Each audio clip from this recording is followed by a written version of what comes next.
नमस्कार, स्वागत है आपका नेशनल खबर पर। जैसा कि आप जानते हैं कि बग़ैर अपने टर्न के और बग़ैर उनकी पार्टी को इत्तला किए हुए दिनेश त्रिवेदी ने अभी बात की और उस बात में संसद में खड़े होकर के उन्होंने इस्तीफ़ा दे डाला। इसके बारे में ये कहा जा सकता है कि हाईली अनयूजुअल था। इस तरह से रोज़ आपको देखने नहीं मिलता है। लेकिन दिनेश त्रिवेदी एक बहुत ही पुराने और बहुत ही मेरे ख्याल से जानकार किस्म के इंसान हैं जहाँ तक सियासी बातें होती हैं, और उसमें उन्होंने जो बहुत बड़ी बात कही है वो ये कही है कि वो ये नहीं समझते हैं कि तृणमूल अभी जो है ममता बनर्जी के कंट्रोल में है, और उन्होंने बिना नाम लिए कहा कि ये कुछ कॉरपोरेट एडवाइज़र से चल रहा है। हम जानते हैं कि कॉरपोरेट एडवाइज़र से उनका मतलब क्या था। वो प्रशांत किशोर की बात कर रहे थे।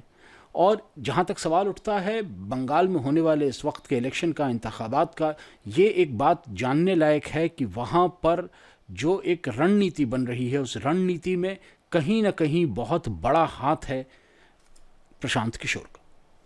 दिनेश त्रिवेदी ने हिंदू न्यूज़पेपर के साथ बात की और उन्होंने वो तमाम वजूहात बताई जिनकी वजह से वो तृणमूल कांग्रेस को छोड़ करके इस वक्त बग़ैर पार्टी के खड़े हैं। हालांकि ये भी कयास लगाए जा रहे हैं कि आने वाले दिनों में वो बीजेपी ज्वाइन कर सकते हैं। अब उनसे जब ये पूछा गया कि वो कब से पार्टी छोड़ने का सोच रहे हैं तो उन्होंने कहा कि वो पार्टी छोड़ने का तो कभी नहीं सोच रहे थे।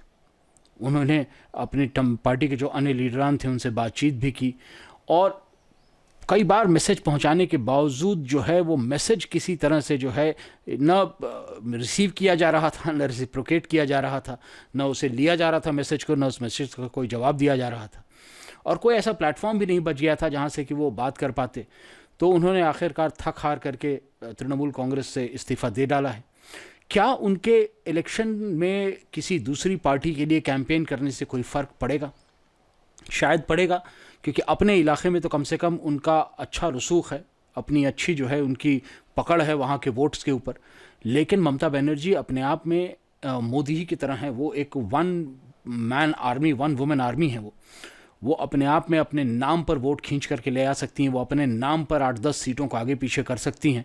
वैसी हालत में टीएमसी बहुत ज़्यादा घबराई हुई तो नहीं है इनके जाने से, लेकिन एक बात साफ़ है कि कहीं ना कहीं ये तमाम जितने भी सियासी मुग़ल हैं, जितने पुराने लोग हैं, ये एक चीज़ तो समझ रहे हैं कि ममता बनर्जी जो हैं उनकी पकड़ वेस्ट बंगाल के इलेक्शन पर अब वैसी नहीं है जैसी पिछले कुछ इलेक्शंस में थी। क्योंकि आप एक बात सोच के देखें, हम तो बाहर से बैठ करके तनकीद करते हैं तमाम जो सियासी मामले होते हैं, लेकिन ये लोग तो अंदरूनी बातें जानते हैं। और ये भी बात सच है कि ममता बनर्जी का जो एक बहुत बड़ा इलाका था जहाँ पर कि उनका वोट और उनके सीट्स जो हैं वो पूरी तरह से मुतमईन रहती थी कि ये सीट और ये वोट मेरे पास आएंगे, वो अब इनके हाथ से सरकता हुआ नज़र आ रहा है। क्योंकि वहाँ पर AIMIM और जो पीरज़ादा अब्बासी हैं उनकी एंट्री हो चुकी है। वही नहीं, CPI और कांग्रेस के एक जगह आने के बाद भी कंसोलिडेशन के चलते कुछ न कुछ ऐसी सीट्स होंगी जहां मार्जिनली कोई जीत रहा था और वहां पर CPI या कांग्रेस सीट लेकर के चला जाए। वैसी हालत में सीटें बटेंगी CPI कांग्रेस, AIMIM और TMC के बीच में। वैसी हालत में सबसे बड़ी पार्टी बनकर के तो ज़रूर सामने आ सकती है बीजेपी। और अगर ऐसा हुआ तो क्या ममता बनर्जी कोएलिशन गवर्नमेंट चला पाएंगी? ममता बनर्जी का जो टेम्परामेंट है वो कोएलिशन गवर्नमेंट का नहीं है। वो कॉम्प्रोमाइज़ नहीं करती हैं। उनके जो ख्यालात हैं, उनकी जो अपने तजुर्बे हैं, उसके हिसाब से वो काम करती हैं। वैसी हालत में अगर बीजेपी एक लार्जेस्ट पार्टी बन के निकलती है तो क्या वो इतने लोगों को तोड़ पाएगी CPI, कांग्रेस या TMC से कि वो लार्जेस्ट पार्टी बन पाए?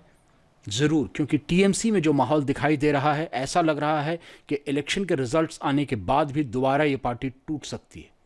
जुड़े रहें हमारे साथ, हम आपको बहुत अंदर तक जाके बताएंगे। जब जैसे जैसे इलेक्शन क्लोज आते चलेंगे हम एक एक सीट पे जाके बताएंगे कि कौन कौन से लीडरान हैं और कौन से लीडर इलेक्शन के बाद किस करवट बैठ सकते हैं।